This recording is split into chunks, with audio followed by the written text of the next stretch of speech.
serve to undermine the classical, common-sense idea of objects possessing well-defined, independent properties regardless of context or observation. The emptiness of inherent properties in Buddhist thought resonates with the indeterminacy of properties in quantum mechanics before they are actualized by measurement. B. Rethinking causality beyond linear progression.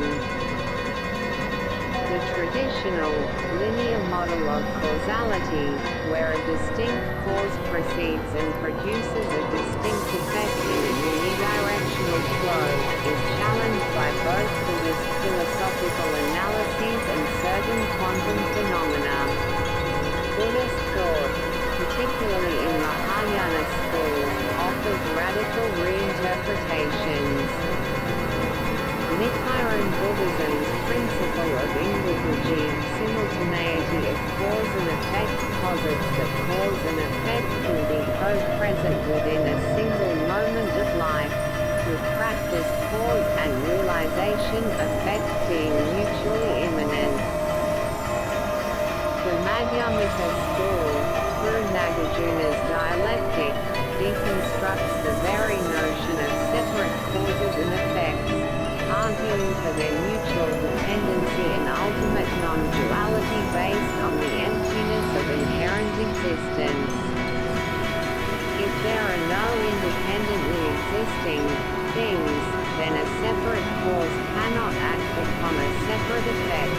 They co-define each other within an indivisible process. Quantum physics also presents scenarios where classical causality is strained or appears to break down. Quantum singularities, especially the initial Big Bang singularity, force a re-evaluation of causality at the very origin of time and space. If time begins at the singularity, the notion of a temporally prior cause becomes meaningless, opening the door to considerations of simultaneous or even transcendent forms of causation. Quantum entanglement exhibits instantaneous correlations between distant particles that defy explanation by classical causal mechanisms propagating through space and limited by the speed of light. While not enabling faster than light communication of information, these causal correlations suggest a level of interconnectedness where influences are not bound by classical spatio-temporal constraints. Both systems, therefore, push beyond simplistic, unidirectional models of a causing deed. Buddhist philosophy achieves this through a deep analysis of interdependence and the emptiness of phenomena, while quantum physics arrives at this juncture by encountering physical phenomena and theoretical limits where classical causal models prove inadequate. The distinctions, however, remain important. Buddhist concepts of causality are often intrinsically linked to soteriological goals, such as understanding karma for liberation and realizing Buddhahood.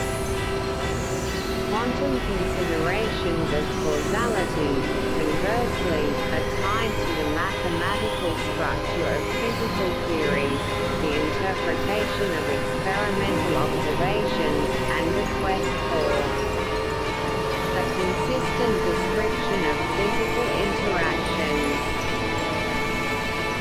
The Buddhist deconstruction of independently existing things via sunyata and pratityasamutpada is, in fact, what allows for, and indeed necessitates, a non-dual or simultaneous view of cause and effect. If cause and effect were conceived as truly separate, independently existing entities, their non-duality or simultaneity would be logically incomprehensible. Nagarjuna's core argument is that because phenomena manner